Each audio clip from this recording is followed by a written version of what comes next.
and knot of her garment, he should gently embrace her with his right arm. He should then carry on an amusing conversation on various subjects, and may also talk suggestively of things which would be considered as coarse, or not to be mentioned generally in society. They may then sing, either with or without gesticulations, and play on musical instruments, talk about the arts, and persuade each other to drink. At last, when the woman is overcome with love and desire, the citizen should dismiss the people that may be with him, giving them flowers, ointment, and betel leaves, and then when the two are left alone, they should proceed as has been already described in the previous chapters. Such is the beginning of sexual union. At the end of the congress, the lovers with modesty, and not looking at each other, should go separately to the washing room. After this, sitting in their own places, they should eat some betel leaves, and the citizen should apply with his own hand to the body of the woman some pure sandalwood ointment, or ointment of some other kind. He should then embrace her with his left arm, and with agreeable words should cause her to drink from a cup held in his own hand, or he may give her water to drink. They can then eat sweetmeats or anything else according to their likings, and may drink fresh juice, soup, gruel, extracts of meat, sherbet, the juice of mango fruits, the extract of the juice of the citron tree mixed with sugar, or anything that may be liked in different countries, and known to be sweet, soft, and pure.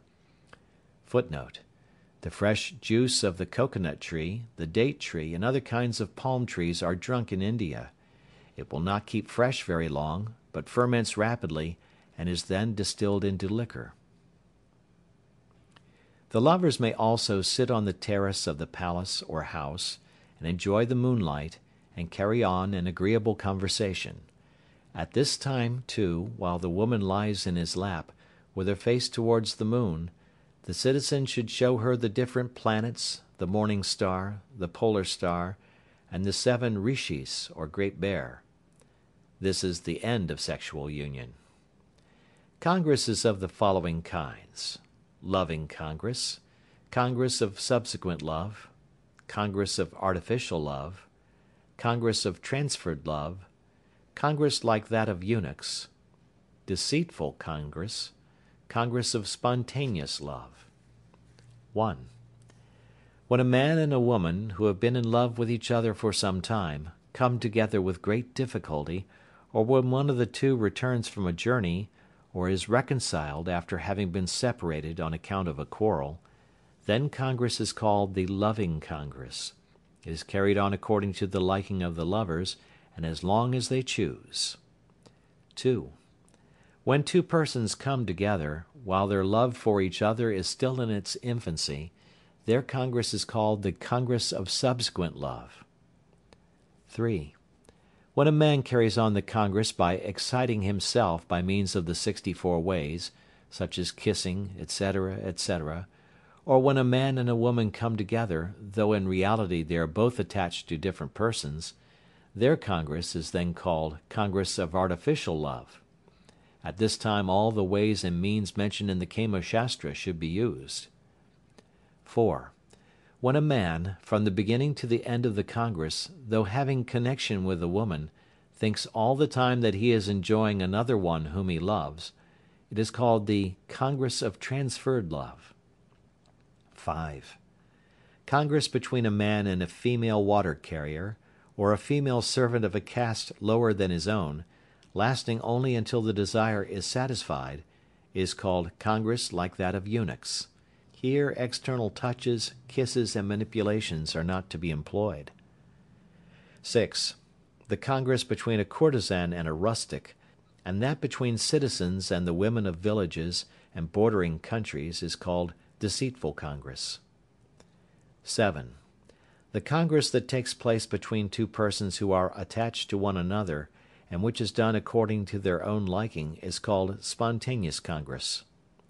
Thus ends the kinds of congress. We shall now speak of love quarrels.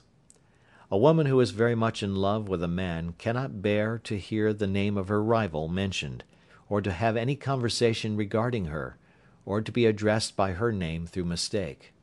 If such takes place, a great quarrel arises, and the woman cries, becomes angry, tosses her hair about, strikes her lover, falls from her bed or seat, and, casting aside her garlands and ornaments, throws herself down on the ground.